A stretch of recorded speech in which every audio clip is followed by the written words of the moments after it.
Mais qui est cette grand-mère? Eh bien, salut à tous! On se retrouve aujourd'hui pour...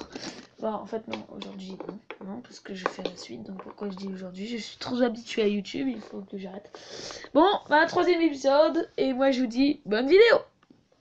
Une fois dehors, un inconnu vous fait cadeau d'une potion. Si vous affichez le menu principal, vous remarquerez que vous avez désormais accès à votre Pokédex. Ouvrez-le pour vous familiariser avec son fonctionnement.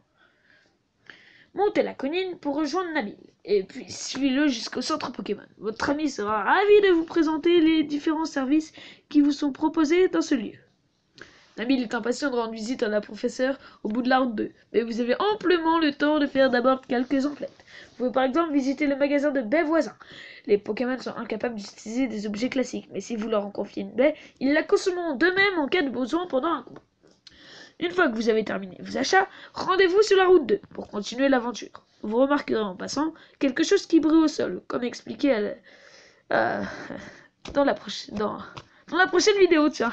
J'expliquerai des choses dans la prochaine vidéo. De nombreux objets intéressants sont cachés de la sorte dans le décor. Dans ce cas précis, il s'agit d'un précieux rappel qui permet de réanimer un Pokémon. Vu son nom. Tac vous rejoint rapidement sur la route 2, au cas où vous n'auriez pas encore eu l'occasion de rattraper. Il vous rappelle les principes de base pour la capture d'un Pokémon, et il en profite pour vous remettre un lot de Pokéballs. Il est temps de consommer et à remplir vos tout premiers Pokémon. Et vous recevez 20 Pokéballs. C'est quand même beaucoup. Les Pokémon sauvages ne sont pas la seule attraction de la route 2. Vous y rencontrerez également d'autres dresseurs désireux d'entraîner leur équipe. S'ils vous aperçoivent, ils vous provoqueront en duel sans vous laisser la possibilité de vous dérober. Tenez-vous prêt à en découdre, surtout si vous croisez quelqu'un avec une Pokéball à la main. La professeure Manuela vous attend dans sa maison, située au bout de la route 2. Encouragée par la vieille dame, Tarak consent à vous parrainer, vous et Nabil, pour le défi des arènes.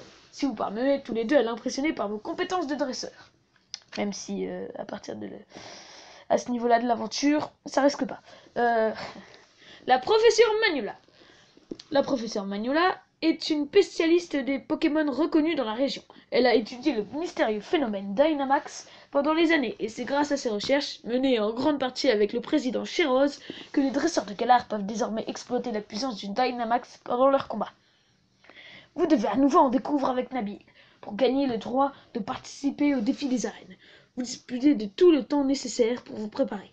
Dès que vous êtes enfin prêt, parlez à votre rival afin de lancer les hostilités. Nabil engage le duel avec son mouton. Ce dernier craint les capacités de type combat. Malheureusement, vous ne devez pas avoir accès à ce stade. À part si vous avez Flambidon. Passez à l'offensive en privilégiant les assauts du même type que celui de votre Pokémon, afin que vous bénéficiez du bonus correspondant au Pokémon adverse. Lorsque Minisoge entre en lice, opposez-lui un Pokémon qui maîtrise des capacités de type électrique, comme Voltoutou. Pour finir, opposez-lui si possible un Pokémon qui maîtrise des capacités de type feu, si vous avez choisi Flambidon, évidemment.